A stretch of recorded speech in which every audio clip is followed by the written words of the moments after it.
साई है भाई, सबसे निराली पर चलती है ये सच्चाई। हिंदू मुस्लिम सिख ईसाई है भाई, सबसे निराली पर चलती है ये सच्चाई। जगन्नाथ रथ यात्रा और आजादी का जश्न है, जगन्नाथ रथ यात्रा और आजादी का जश्न है। श्री पंचमुखी मंदिर से रैली है।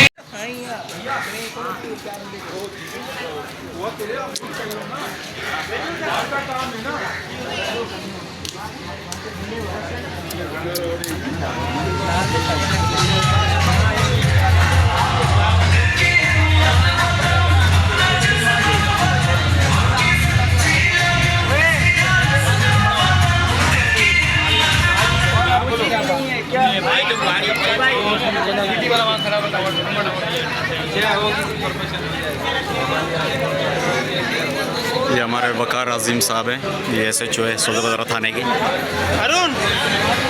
और ये पंचमुखी का है। और अभी निकल रहे हैं, जिस भक्तों को आना हो तो फ़ौरन आ जाए।